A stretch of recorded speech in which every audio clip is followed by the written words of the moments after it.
All right, we are back with the Days of Vengeance, a covenant lawsuit. I believe this is part 5.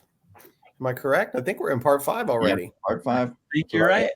Yes, we do not have Travis Drum. He had to sit this one out this week. So we've got the other Wragglers here. Pastor Joel, the Past Days with Pastor Joel, and Zach Davis of Mark Tree Baptist Church, and Mike Sullivan of Mike Sullivan Patreon. Mike J. Sullivan, yeah. Mike J. Sullivan. Or fullpreterism.com. Go look these guys up on Patreon. Subscribe to their Patreon or YouTube channels. Patreon Baptist Church from Patreon Baptist Church. Yeah, that's right. with no water. Yeah. That's right. PBC. So last week we got into Revelation 1:7 pretty hard, and Mike did lean in pretty good on the Son of Man. We talked about the coming on the clouds.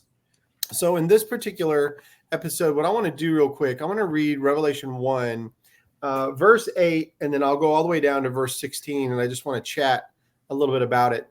So I'll start with 7. So behold, he is coming with the clouds, and every eye will see him, even those who pierced him, and all the tribes of the earth will mourn over him. So it is to be. Amen. I am the Alpha and the Omega, says the Lord God, who is and who was and who is to come, the Almighty. I, John, your brother and fellow participant in the tribulation and kingdom and perseverance, and Jesus was on the island called Patmos because of the word of God and the testimony of Jesus. I was in the Spirit on the Lord's day, and I heard behind me a loud voice like the sound of a trumpet, saying, write on a scroll what you see, and send it to the 7 churches, to Ephesus, Smyrna, Pergamum, Thyatira, Sardis, Philadelphia, and Laodicea. Then I turned to see the voice that was speaking with me. And after turning, I saw 7 golden lampstands. And then in the middle of the lampstands, I saw one like a son of man, clothed in a robe reaching to the feet, and wrapped around the chest with a golden sash. His head and his hair were white like white wool, like snow, and his eyes were like a flame of fire. His feet were like burnished bronze when it has been heated to a glow in a furnace, and his voice was like the sound of many waters. In his right hand he held 7 stars, and out of his mouth came a sharp 2-edged sword, and his face was like the sun shining in its strength. So last week, Mike, you talked quite a bit about Daniel, where he sees this figure, this similar figure that we're seeing here again in Revelation 1. Yeah. The thing that I wanted to bring up was the thing that really stuck out to me. Well, number 1, these 7 churches were actual churches. We talked about this: Ephesus, Smyrna, Pergamum, Thyatira, Sardis, Philadelphia, and Laodicea. None of those churches exist today, but they did exist then. And when John says that he turned to see the voice that was speaking with me, and he saw 7 golden lampstands, and in the middle of the lampstands is where he sees that figure that that we were talking about, one like a son of man. And this reminds me also of that look during the transfiguration, that brightness, that shining face. But in his right hand, he held 7 stars. Now, we know he's going to define for us that later. But in David Chilton's Days of Vengeance, I just read through it, and he said that there was coinage at the time of the Roman Empire where they would have one of the emperors on the front, and when you flipped it over, they would have like 7 stars on the back.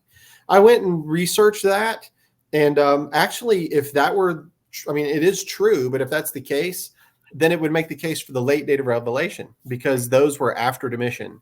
It was not before him. So I don't think the 7 stars are in regard to the coinage necessarily.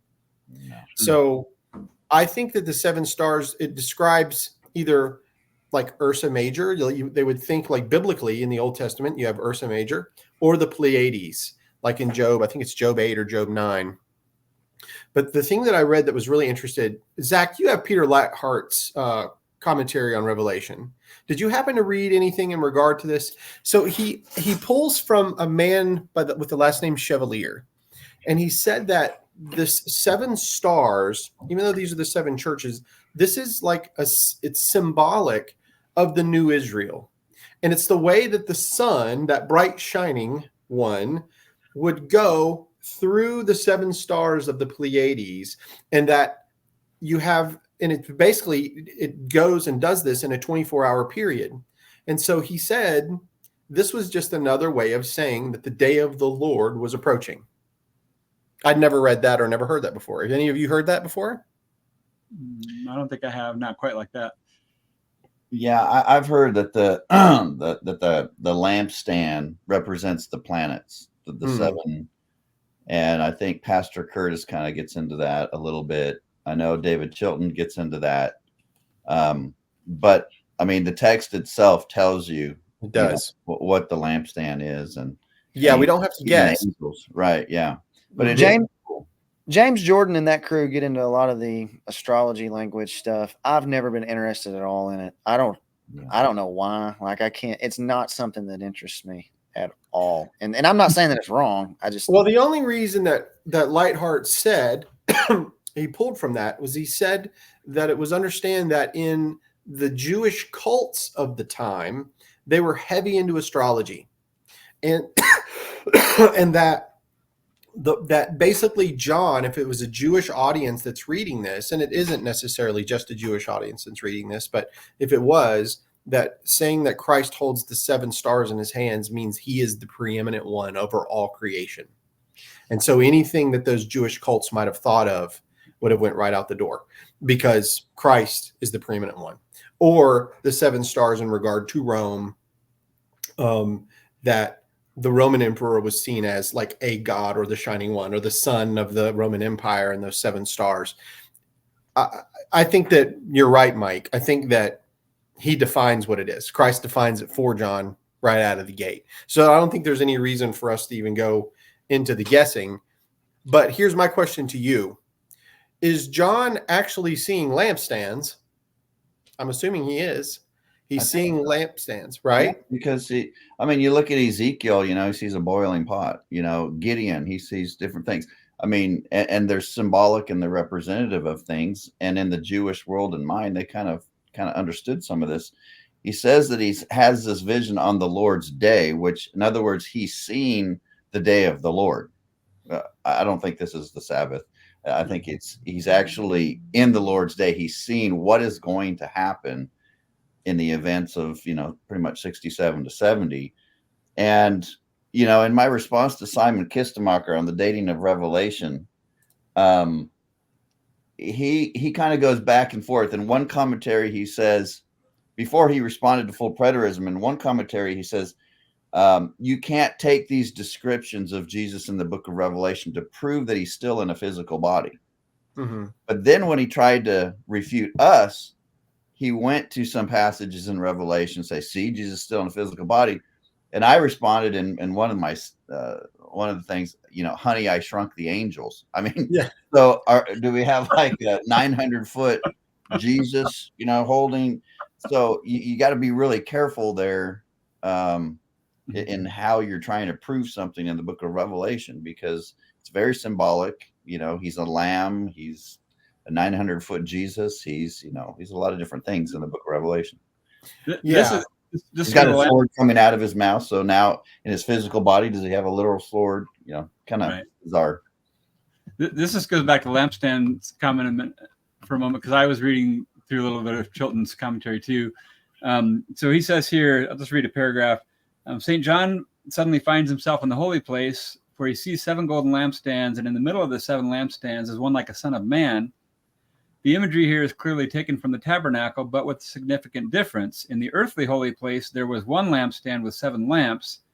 Here, St. John sees 7 lampstands connected to each other in the person who stands in their midst. The symbolism involved will be discussed, and he kind of goes on, but then he says the important thing to note at present is simply the picture conveyed by the imagery. Jesus Christ is the 1 lampstand uniting the 7 lamps, each of which turns out to be itself a lampstand. Christ is surrounded by light. And then he says the church is an earthly heaven in which the super celestial God dwells and walks about. So I thought that was pretty good stuff. Yeah. I think the light is, Malachi 4:2. Jesus comes as the Son of Righteousness with healing in his rays or in his wings. And of course, I translate Matthew 24:27 as he doesn't come as lightning from the east and the west. He comes that great light. I go with the Aramaic English and also a faithful version translation where it says it's the light of the day that is shining from the east and the west. So Christ is shining. How is he shining? It's his righteousness. It's his glory. And he shares his righteousness and his glory. And he lights us up, with his light. And that's what we see in Isaiah 60 through 66, where that city on a shining hill that the light and that righteousness just never goes out. It's kind of how I look. Is he seeing this in a vision? Like, are y'all on that? Yes. Yeah. Just like all the other prophets. I wouldn't see any unless all the other prophets are seeing it differently. Well, and so again, he mentions the tribulation. You mentioned that earlier in this study, Mike, that he's in the tribulation. What tribulation? I believe it's the great tribulation that we all, know and understand. Right.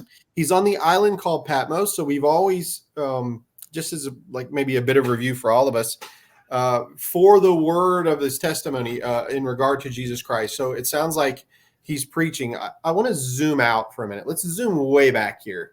You got this little desert preacher that's talking about Jesus, and he is taken from the realm and he's brought to this island in exile, this tiny little rock island. If you ever looked at pictures on Google, it's a beautiful place, but it's very, solitary and lonely, more like a prison style island. So he is there on Patmos. And then he says that he's in the spirit on the Lord's day. And you believe, Mike, you just said you believe that he's actually seeing the day of the Lord. Is that what you're saying? I do, but I would like to hear Zach's. Maybe he has a different take, but I mean, I'm 100% with you on that. I think I taught that in something, maybe when I was teaching on the Sabbath. So that's what that's pointing to. And I mean, the night is far spent, the day is at hand in Romans. I mean, that's your same imagery. I'm 100% on board with that.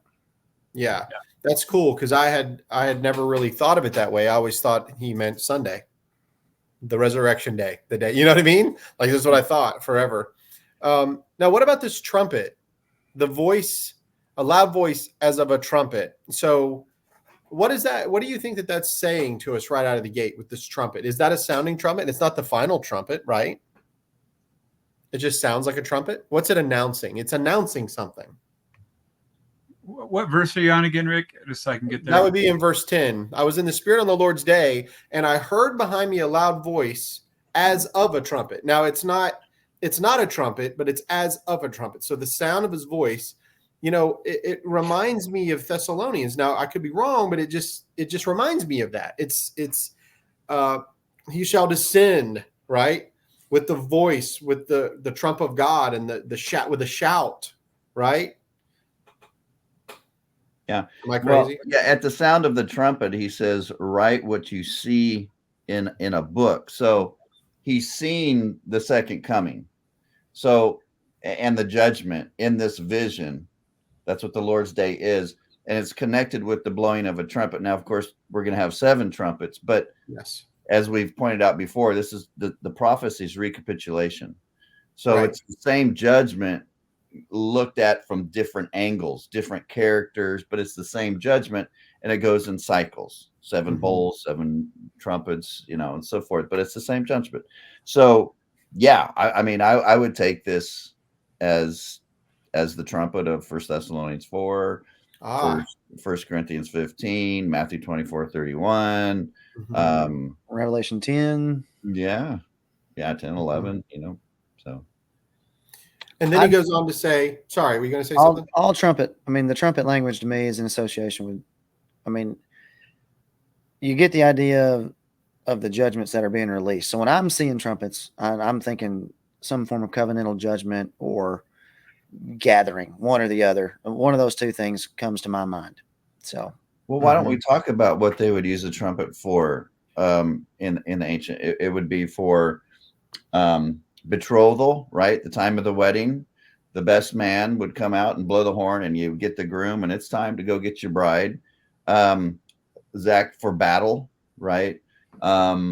Gathering the people at Mount Sinai, right? So we have another gathering at the top of Zion here with the trumpet, and that's 1 Thessalonians 4 as well. It's Hebrews 12 comes to my mind. Yeah. So.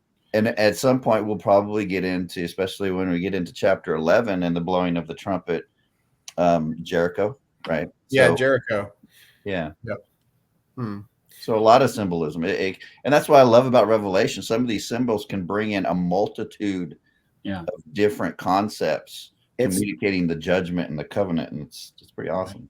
And it's playing off of his understanding of the Old Testament. I mean, this is everything in that, in our 21st century mindset, even in 1 Thessalonians 4, like I've read 1 Thessalonians 4 my whole life and never thought about 7 feast days in Israel. You know what I mean? Like that's never even that the Old Testament will lay out, just like what Mike said, that there, even with the idea of stars, with the idea of trumpets, there are multiple, facets that this could be bringing into play. So, yeah, I know we've mentioned this before, but I think 404 verses, and a lot of scholars will think at least 500 allusions or echoes or to the Old Testament, and so I think there's a lot of stuff that pops at once.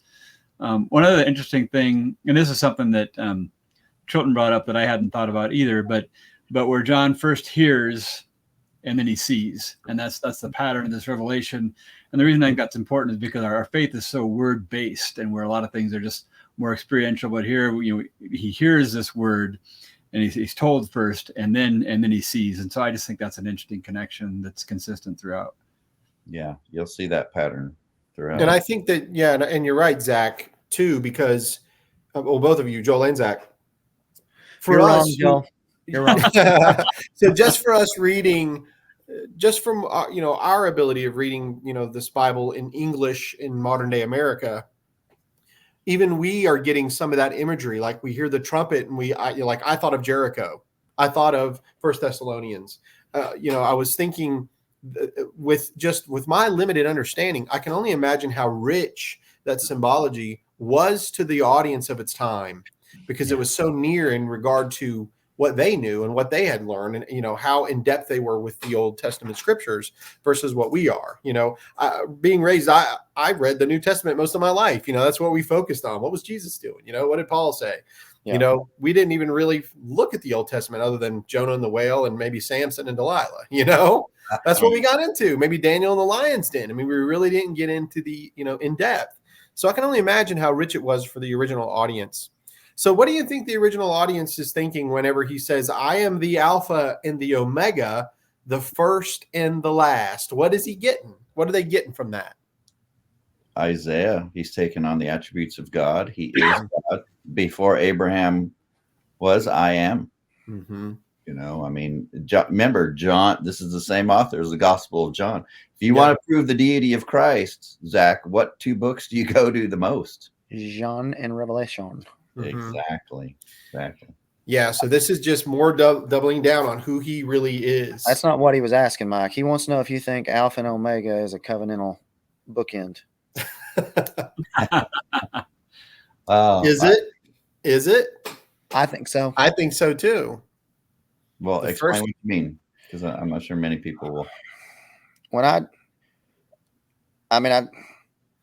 when he says the last, and the first thing that comes to my mind is my words will never pass away. Okay. So there's no end to that. But I also think about, is it Galatians, where it talks about he's the telos, he's the goal of the law. So he's the aiming point of it. Now I would have questions on the beginning. That's where I wanted your thoughts. Somebody else's. Maybe Joel can help us with what he means on. I'm right in there, probably studying some of that along with you, I'm guessing. So, I mean, obviously, it doesn't mean the end of history. So I don't take the first to be the. So do you think this is is it a John 1 reference? I don't know where y'all are at on John 1 and the beginning of John 1. Yeah, in the beginning. So you mean from a covenantal status? You mean? Yeah, because I know there are people all over the map that'll take John 1 in both ways. Mike didn't want to answer this, but I'm going to make him. I understand where you got the idea of material universe versus covenant language, right? Is where you're going. And so in the beginning was the Word, and the Word was with God, and the Word was God. The same was in the beginning with God. So that beginning, I'm the first. He's the one that kicks it off. Whether we take it back to Adam or not, do we at least agree that the first that this is wrapping up the old covenant? Yeah, I think that's absolutely. That's the end. That's to tell us they were living at the end of the ages, and the ages plural I would take all the way back to Adam. Okay. So I mean, he's the first. He was the first to start the covenant with Adam, and then with Israel, and that covenant, that old covenant age is those ages are coming to an end. He's fulfilling them, and this is the end of, he's come to fulfill all the law and the prophets. And once we get into chapter 10 and 11, when we're talking about the mystery that all the prophets had prophesied, and it's going to come to its maturity, that's the end. He's bringing it all together in Christ. It's not the end of world history. So, but you're right. And I think John 1, because it's the same author, and because there's this radical chiasm, and it inverts from Revelation 21 and 22 in John. I was reading, who was it? It was Lockhart. Warren Gage is the guy I was looking at when it comes to that. And if that's true, and we know that the new heavens and new earth in Revelation 21 is, the new covenant, then would it correspond to John 1? It would seem. Lightheart drew some of those same parallels and similarities from Revelation 21 and John 1. So, and that gets you back into the day idea. I mean, about because he goes through the creation days and some of that. And I taught this morning, because really, if you want to talk about the establishment of the following the day patterns throughout, then you can get into the same idea with the feast and how there's similarities in that. And in the book of John, James Jordan does a good job in Through New Eyes about just showing how John is walking through the temple setting. And he ends it with Jesus in the Holy of Holies when they walk in and see an angel on each side, and essentially on the mercy seats in John 20. So there's a lot of that imagery is there. Yeah. Yeah. And a lot of temple imagery for sure in Revelation as well. Yeah. So I'm curious so the original audience, when they're hearing this, I am the Alpha and the Omega, the first and the last. Do you think this is that's what's going through their mind, is that they're dealing with the one who created, who is the creator, whether it's of the covenant or material universe, they're dealing with the creator. You named it. Yeah. I think whether you're getting into creation of the old covenant, the new covenant, or the physical cosmos, that's the point. I am the eternal God who creates and sustains and brings whatever I want to bring to an end. I will bring. I am the end too. I will finish what I have promised. I will finish. I'll bring it to an end. I'll bring it to a consummation. It's not a statement I know Sam Frost tries to use this as, well, see, there's got to be an end to world history because he's the Alpha and the man. I just don't see that. I don't see how that demands that. But I think, Rick, to go back to, how would they have thought of it? They would have had to have made the association between Jesus and this, because as you go on that verse, it says, I died, and behold, I am alive forevermore. And I don't think anyone's going to claim that God the Father died. So. Well, and me and Travis were talking the other day about all things, and for the life of me, I'm racking my brain over here trying to remember it's somewhere in Galatians. When we're in Hebrews, it's talking about how Christ is the summation of all things, about how he's the inheritor of all things. And when I was growing up, apart from a preterist mindset, it was always had, physical stuff in my mind is what I was thinking. And I would associate that with first and last. And the more I read this stuff, I mean, it's covenantal to me. He's the inheritor of all that the covenant stuff pointed to. Like, in his fulfillment is what brought that to pass. And it's all his forevermore. And I think, just me personally, I think the deity of Jesus is 100%. I mean, in this type of text. Oh yeah. Yeah, and it really does make sense. Like with the title of this thing, a covenant lawsuit, right? That's one of the reasons it's titled that, is because this was the Jewish nation. This was their understanding, and the church was aware of an end. And you remember we talked about the beatitude right there at the beginning of Revelation, for the time is near. All of this language right out of the gate, this has to be an exciting thing for these people. It's got to be. It's got to be incredibly powerful, like just punching you in the face, this language. So he says, from this point on, he says, now, write. He says, write on a scroll what you see and send it to the 7 churches: Ephesus, Smyrna, Pergamum, Thyatira, Sardis, Philadelphia, and Laodicea. And we are in the Laodicean age right now, right? No. So these churches, each one, are going to receive this same letter. And so at this point, John, this is where John turns. He sees the lampstands. He sees the Son of Man, the same thing that Daniel has described, that Mike talked about last week. Hey, Rick. Yes. Real quick, something just came to me, and I think I read it in Chilton. He says his eyes were like a flame of fire. Yes. Now, since this is all a description of the Son of Man coming as the Ancient of Days, Old Greek Septuagint, what in Daniel 7 is that? Where is the fire? So there's a fire of river, right, before the Son of Man or the Ancient of Days, and that's where he's seated for judgment. And then he comes. So this isn't the ascension. No. He is coming upon the clouds, and his eyes are full of fire. He's bringing that fire. He's bringing that judgment in AD 70. Again, another argument that this is referring to AD 70 and not the ascension. So anyway, I think just real quick on that, I think maybe Zach pointed this out at the end it's towards the end of the video last week. Might have been somebody else, but where, if that is, because I'm listening to somebody teach the Revelation right now, in 1:7 where it talks about him coming on the clouds. They put that and compared it to Daniel, which is said is about the ascension. And what happens then is you've got the people who pierced Jesus, seeing at him, and they pierced him at his ascension. I know the whole thing is just whack nut if you really think it through. So yeah, it makes no sense, dude. It's like, if you want to teach the ascension, go to Psalm 110. It's okay. But but Daniel 7, no, nothing in the context before it, Daniel 7:13, or after it even remotely refers to the ascension. But Right. So in verse 16, in his right hand he held 7 stars, and out of his mouth came a sharp 2-edged sword, and his face was like the sun shining in its strength. Does that remind you of the Transfiguration? Not the stars, but the sun shining in its strength. Don brought this up. We were talking about Christ coming in glory in 2 Corinthians 3 the other day, and we went from the Transfiguration to Revelation 1, and that was the first time I'd heard anybody say that. Mm-hmm. And I thought it was, Don said it, so it has to be true. He's never said anything.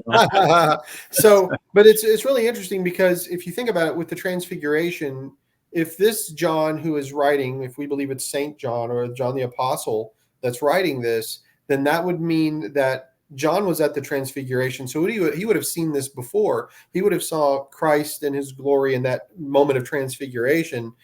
And now he's here. And for whatever reason, when I saw that face shining like the sun, it made me think of Moses and Elijah on the mount with him, and what all is happening, like this, the closing out, like he's completing the law. And that's why, like, I never thought of Adam like covenantally.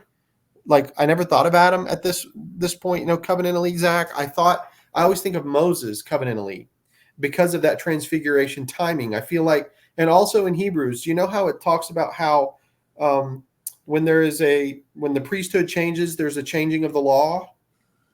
Okay, so this is the priesthood change, right? Christ is now the high priest. It's being completed. So to me, I think of the covenant closing of the Mosaic covenant. That's where my brain goes because of that shining face imagery that he's talking about. Am I crazy? I don't think so. So, well, since you brought up the Transfiguration, I can do it, or Zach can do it, especially if you talk to Don, so he knows what that's about. But in Matthew 16, 27, 28, Mark 8, 38, Mark 9, 1, for the Son of Man is about to come on in the Father's glory. He's going to come with angels, and there's some standing there who are going to see it. And then in all 3 Gospels, Synoptic Gospels, the next event a little later, but it's Kai. And so many people think that is referring to the Transfiguration because the Transfiguration follows it.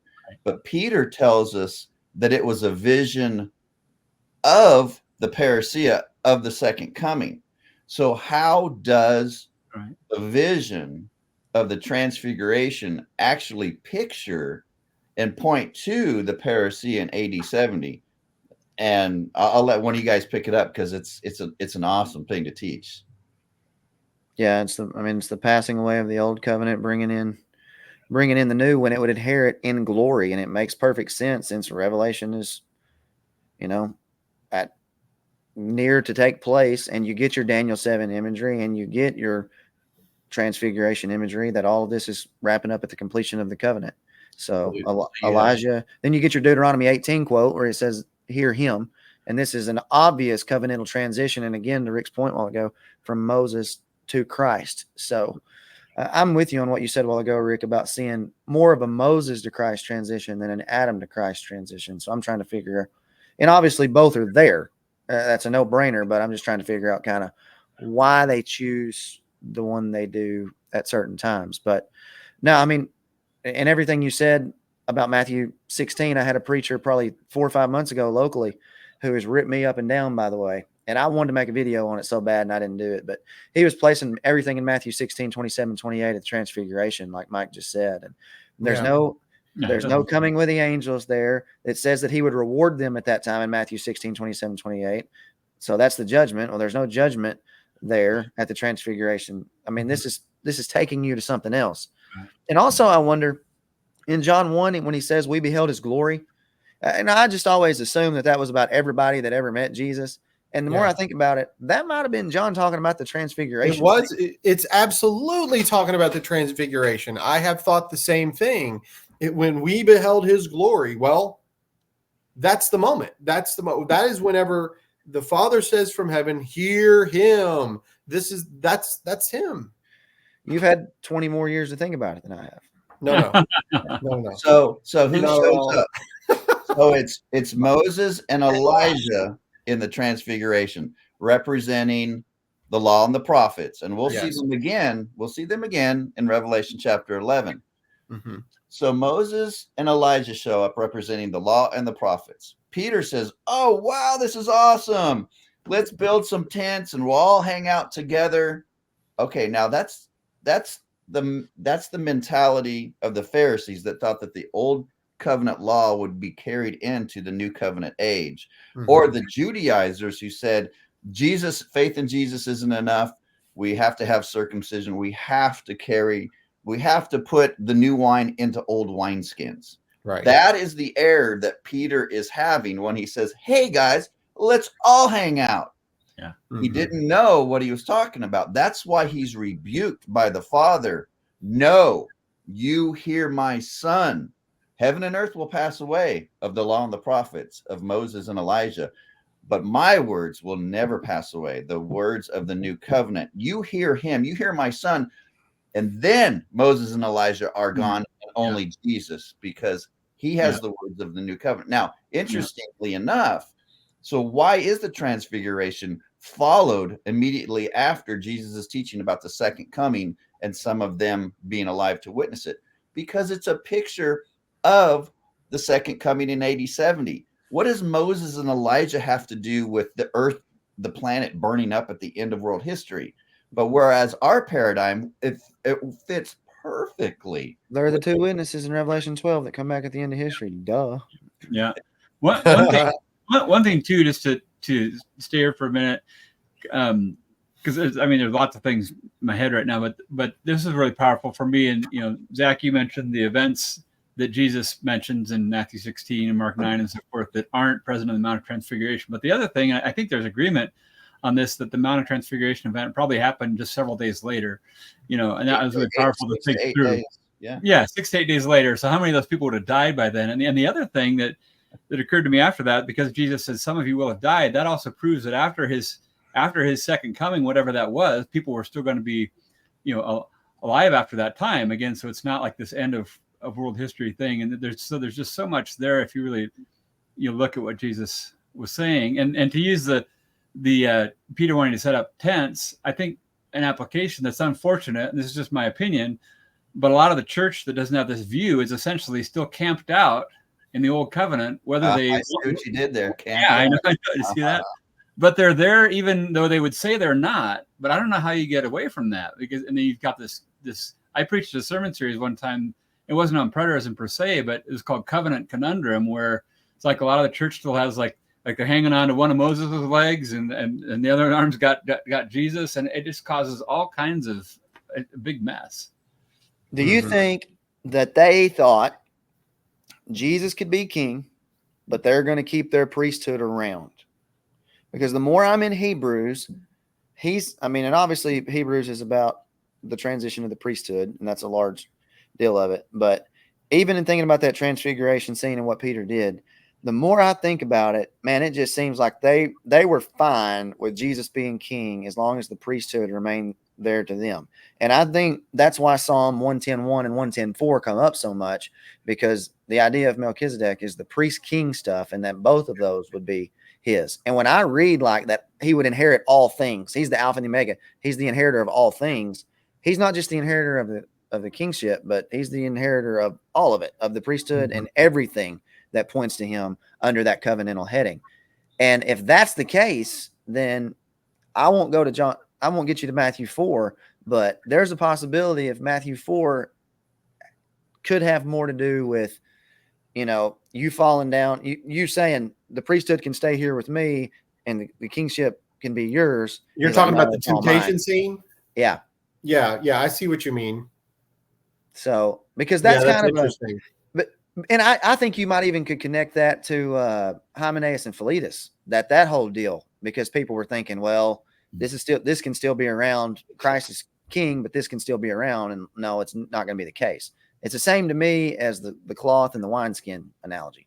Exactly. Yeah, I think whether that specifically is true, I mean, they would have been fine just adding Jesus into that system.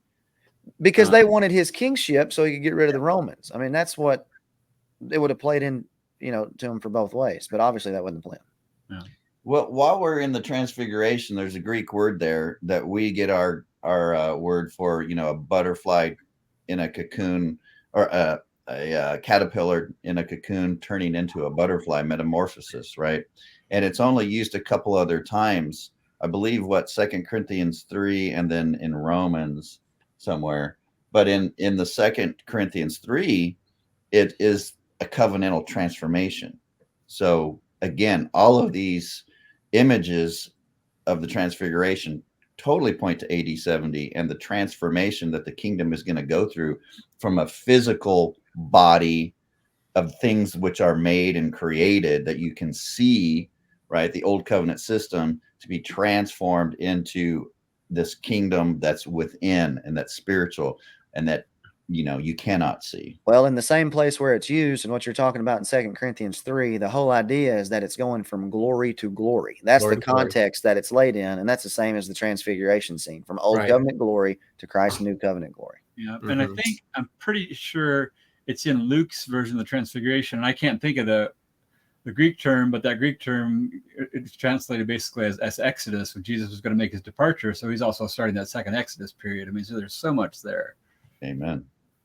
Very good. So let's go on to verse 17. Okay. Real quick appearance. Now you got to go. All right. She always gets up in my computer doing this. Yeah. So in verse 17, now remember in verse 12, he said, then I turned to see the voice that was speaking with me and saw him.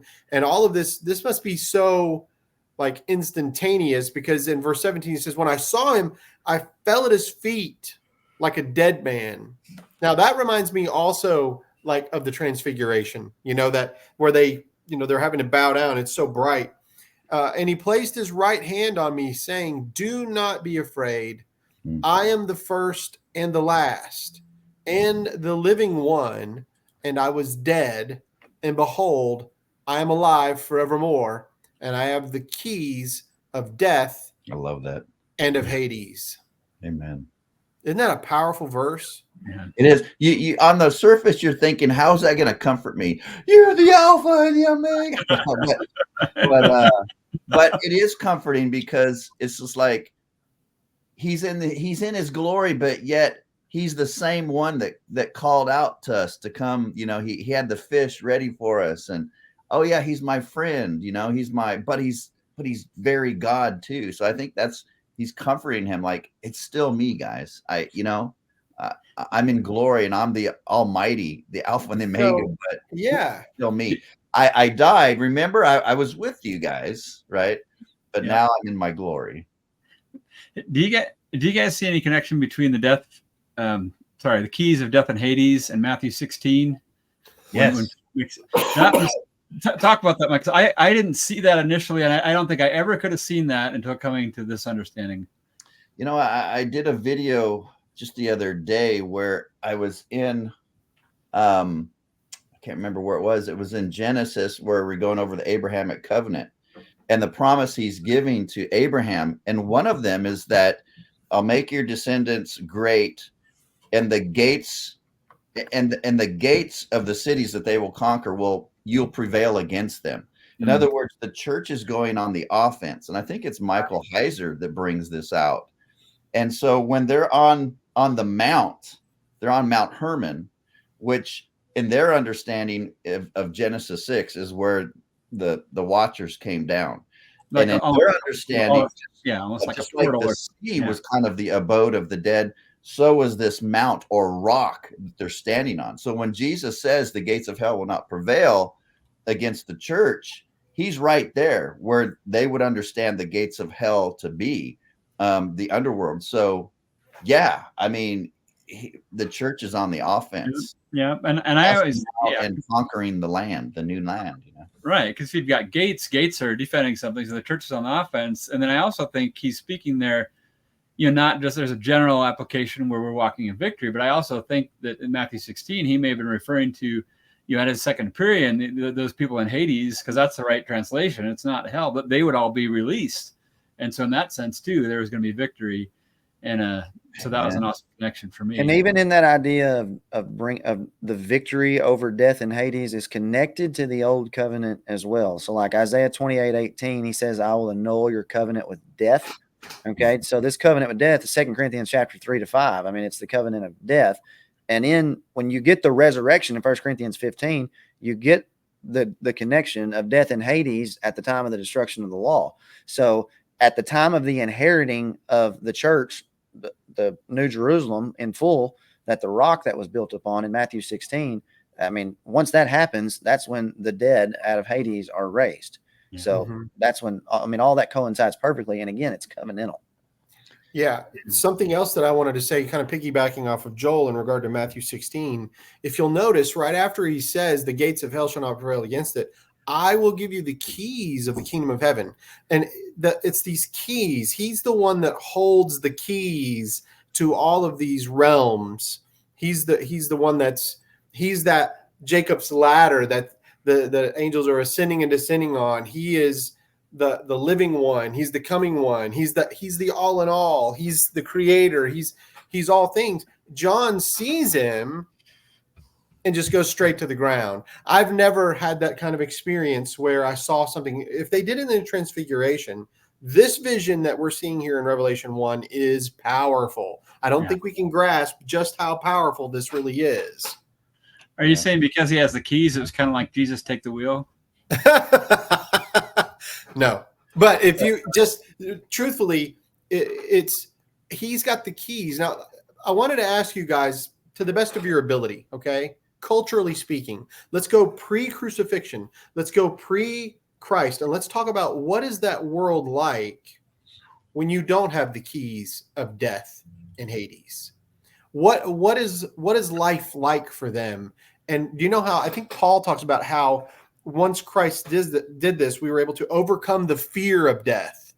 So what is that world prior? Do you guys understand my question? I think Hebrews is clear that that you don't have a clear conscience because it hangs over your head. I think about John 1 when he says, behold, the Lamb of God who takes away the sin of the world. And I mean, that's the whole 70 weeks are determined in Daniel 9:24 to bring an end to sin. And that's not something that's possible under the old covenant. And that's why the new covenant promises are greater. It's a world of tears, just like Zach says. You're crying and waiting because your sins are never forgiven. It's a world of groaning, 2 Corinthians, right? 3, and also Romans 8. the creation of men is they're groaning, waiting for this. But no one was qualified, and we'll get into that in Revelation 5 too. There's no one qualified to open the seals, and there's no one qualified to take the keys, because no one lived a perfect life.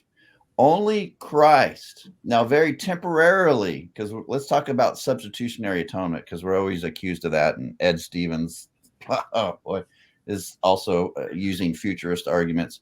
But how was Christ's death a substitutionary death for us?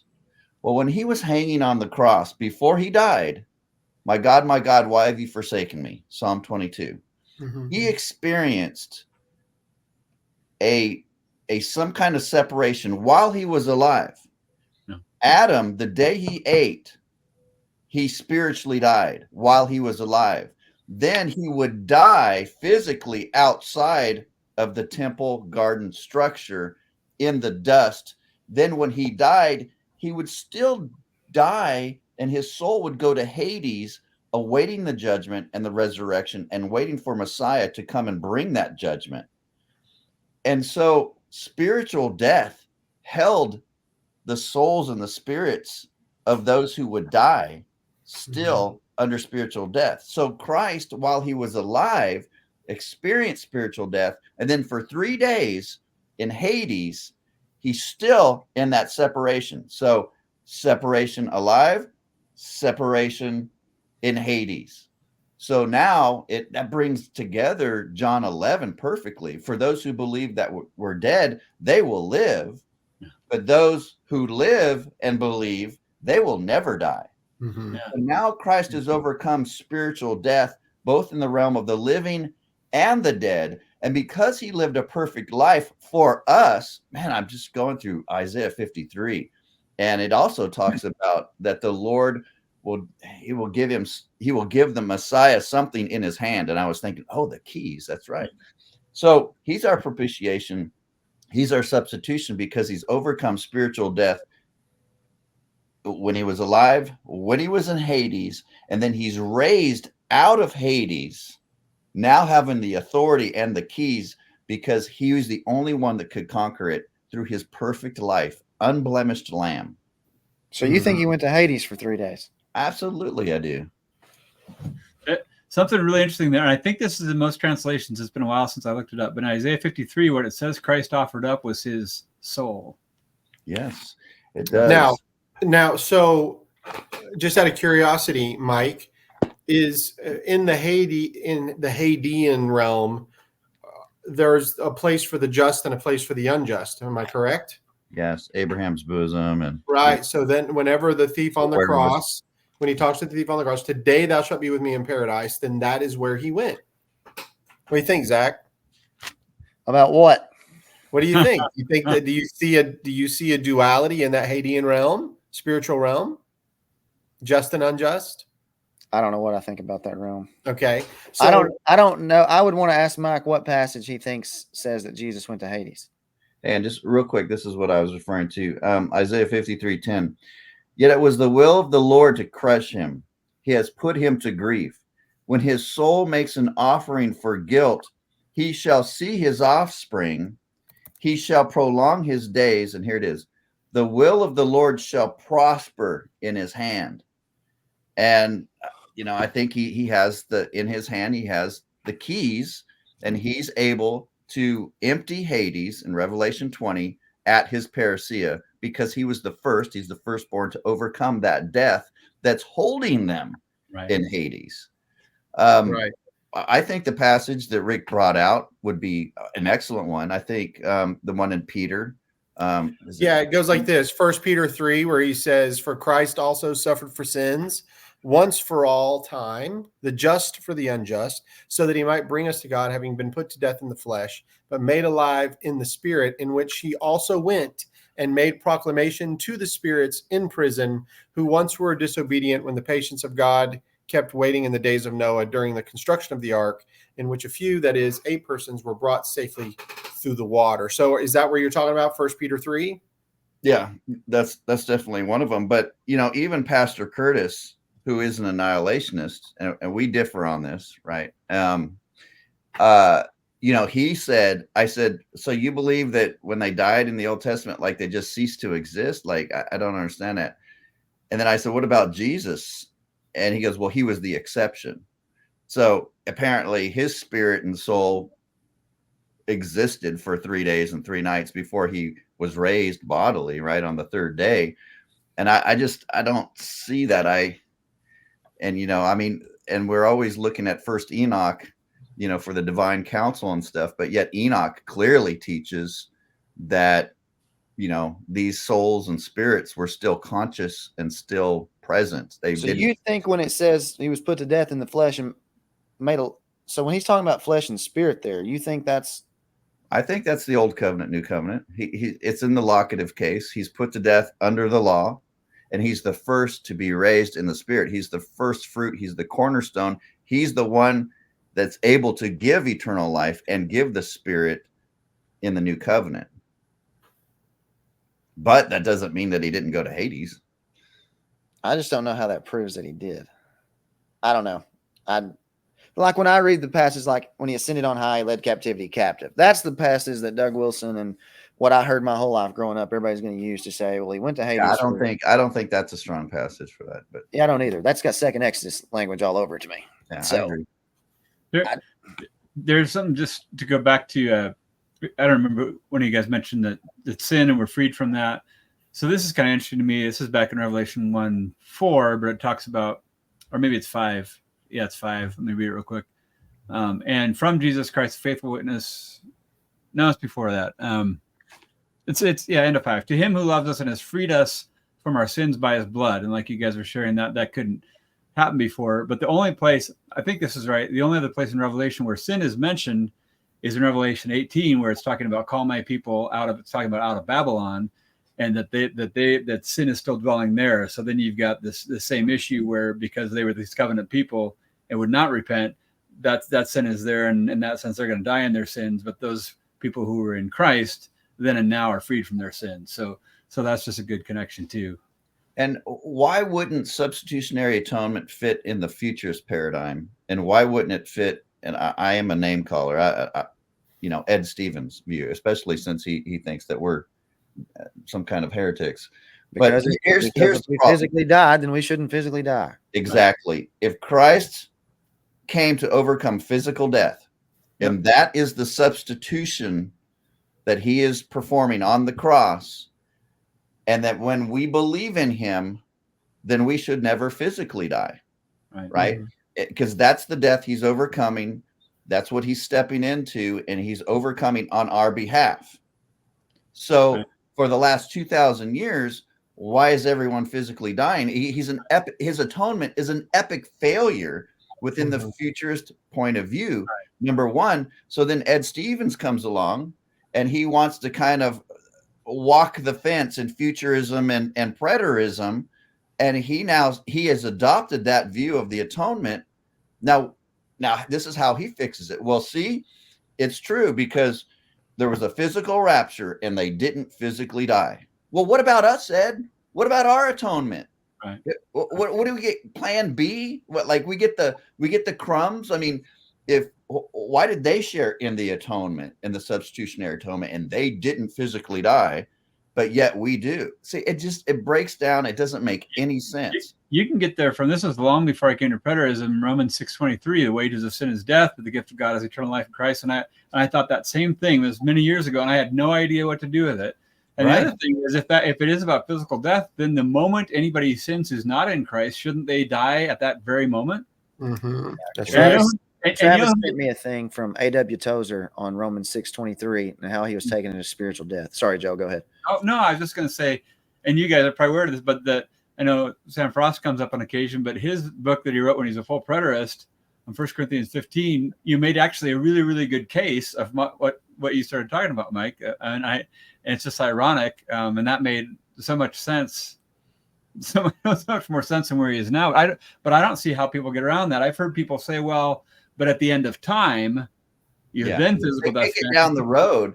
So if you kick it down the road far enough, you can just say, oh, it's just not fulfilled yet. Right. But 1 Corinthians 15 verse 26, Weiss New Testament translates the present passive indicative perfectly. He says, the death is being destroyed. Well, if it's physical death, how has physical death been overcome and being destroyed for the last 2,000 years? Again, you have an epic failure in the atonement. Right. And, the shoe's on the other foot. Don't call me a heretic on the atonement. You guys have the failed atonement. Your Jesus isn't doing the substitutionary work that you claim he's doing. Yeah, that's good. So that's good, but let's get off of it, Rick said. Yeah, let's move on. So what I want to do, we've only got about 5 minutes until we hit the hour. So let's just wrap this up. Let's just wrap up this chapter. So in verse, he says, and I have the keys of death and Hades. Therefore, write the things. He's reiterating what he said. Therefore, write the things which you have seen, and the things which are, and the things which will take place after these things. As for the mystery of the 7 stars, which you saw in my right hand. Notice how he says the mystery. I think if it was mysterious for John, then nobody else would have gotten what the 7 stars were either. So the mystery of the 7 stars, which you saw in my right hand, and the 7 golden lampstands. The 7 stars are the angels of the 7 churches, and the 7 lampstands are the 7 churches. And that is the end of chapter 1. Do you guys have any final comments that you would like to say in regard to those last verses? I think 19 is super important just in regards to the preterist understanding, especially because everybody's coming to Revelation thinking every bit of it's in the future. And he says it right out of the gate. It's not all in the future. The things which have taken place, which are taking place, and will take place in the future. Is Mello in 19? Yes, that's what I was going to know. Now, here's interesting. Remember we were talking about Lightheart, and we did a show on Lightheart, right? And we were talking about Mello. Well, in the next chapter, look at chapter 2, verse 10. Do not fear what you are about to suffer. Mellow. Yep. Lightheart says, he translates that as about to be. Well, again, and Rick has talked about this. Where's the consistency with the language here? So you're right. This is an outline to the book of Revelation. The things that are in the past, the things that are present, they're in the tribulation, but the rest of it is about to be fulfilled. Right. Where do we get that Revelation 20 verses 5 through 15 is the exception to this? John's not told that, right? And if Mello means about to be in the next chapter, why shouldn't it be translated as about to be here? Mm-hmm. Yeah. Good point. I wanted to see about that word mystery. And it looks like the word is a sacred secret. What's the Greek word? I'm looking. Let's see here. It's in or whatever. 120.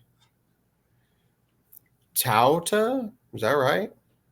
Different. Okay. So also the mystery of the 7 stars and candlesticks, the substance corresponds to there too. Let's see. I can't find it. I'm sorry. I'm not very familiar with how to let's see. Oh, I know how to get it. It Mike's right. It's Mysterion. It's Mysterion? Yeah. Well, that's one of those things that like I was saying when I was reading it, was that when John saw the 7 stars, and he says, as for the mystery of, as for the mysterion of, as for the secret of, or whatever it may be, John didn't look at those stars and think about the way the sun moved through the Pleiades, like I was saying Lightheart said, or Chevalier said, or whoever. It was a mystery to even John. And Jesus had to explain it to him, and he knew that he had to explain him. This is the revealing. There you go. I was waiting. It's the revealing. Yes, exactly. That's what the book of Revelation is all about, is revealing how Christ is fulfilling the law and the prophets, and how the church, the mystery, and Zach did a great message on this in Revelation 10, 6, and 7, right? And we're looking at right now. The Jew-Gentile mystery, the two become one, and the body is now matured, and now Christ is revealing his bride in her glory. Mm-hmm. Yeah. early in 1 Corinthians 13, he uses the same word for mystery. And then in Revelation chapter 10, verse 7, it says, 13 too. yeah, 1 Corinthians 13. But in the days of the sounding of the seventh angel, when he is about to sound, the mystery, and there's your word, of God would be finished. Well, that word that's used there for finished in 1 Corinthians chapter 10 is the same word for complete back in 1 Corinthians chapter 13. So this idea of perfect is the same thing as completed. Mature. So, right. And this happens at the last trumpet, by the way. So nobody can go to 1 Corinthians chapter 13 and say, well, that's the completion of the canon. No, friend. You just placed it at the last trumpet and gave up the resurrection of the dead. Mm-hmm. So the mystery in Revelation 1 happens at the last trumpet. It's the completion. So any cessationist has to be a preterist. There's no way around it. Mm-hmm. And I think you bring up a good point, Rick, because he's using mystery in connection of describing the church. Right? Yes. So we may want to hang on to this because especially when we get into Revelation 10, 6, and 7, maybe we will be revisiting this. But yeah, I like Zach's connections there to 1 Corinthians 13 because it's a process, right? The boy is growing into a manhood. And when that process is completed, when that boy is matured into a man, that mystery is completed and we see face to face. We're in Revelation 21:4, right? Where we are beholding his face in the new creation. I want to say this too. I'll be quick. I had somebody, and I don't remember if it was on Facebook or YouTube comment section, but they were like, well, see, it was a mystery. Therefore, nobody in the Old Testament knew anything about it. So stop saying that Paul was teaching the same thing that was in the Old Testament. Well, just because it was just because it was shrouded in mystery, it doesn't mean they didn't see the same thing. He just saw further revelation of it. And 1 Peter 1 comes to my mind when they were looking for those things. These were the things in the first century that they were longing for, that they hoped to see. It's not something different. But I mean, they saw the same thing, but maybe just further expounded. Is that a fair way to say that? Yeah, I've thought the same way, Zach. So it's kind of like, imagine a prophet of the Old Testament. He sees this vision, he sees the story, but he doesn't get the explanation.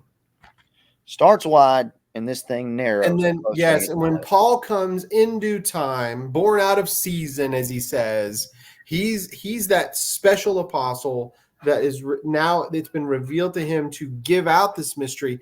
The prophets had all of these things had been seen, just not explained. Paul explains it. Here's Romans 16:25.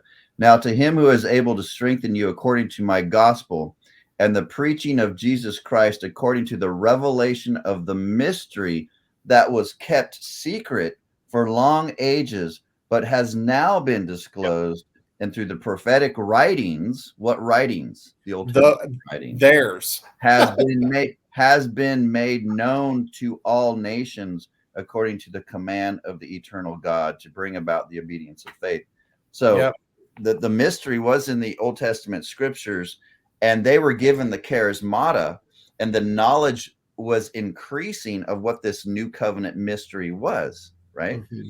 And it's good. So now, and before we close, I just want to say this. Can you imagine the way that John has just described Christ to you? Can you imagine how you would feel as a person in one of those 7 churches receiving this letter? Yeah. You better think about it. You better get your ducks in a row. You better listen to these exhortations. Yeah, you better because it's getting ready to take place 2,000 years from now. I know. It matters to these churches, guys. Yeah. The creator of all things is sending a message directly to you when you're in Pergamum, when you're in Thyatira or Laodicea. You're getting a message. It matters to them so much. This was a good intro to now looking at the exhortations to each church, which we'll get into instead of kind of overlapping how I thought the show might go. But it was great that we were able to spend some time on the transfiguration and just honoring Christ in his glory, his glorified state right now. Yeah, powerful. All right, I guess that brings this one to a close. I appreciate it. Travis Drum, you missed a good one, brother. Yeah. I guess this show was just for professionals. So yeah. the big dogs. Boy. I'm not gonna say anything. He's preaching for me in a few weeks. So. Oh yeah. You don't want to bow down to that. I think that Travis just got drum rolled. Oh. Oh, what a terrible joke. The dad joke. All right. Well, thanks everybody. I appreciate it, and we'll come back to number 6. We'll get into chapter 2. Amen. Looking forward to it. Thanks, guys. You guys. Thanks, guys.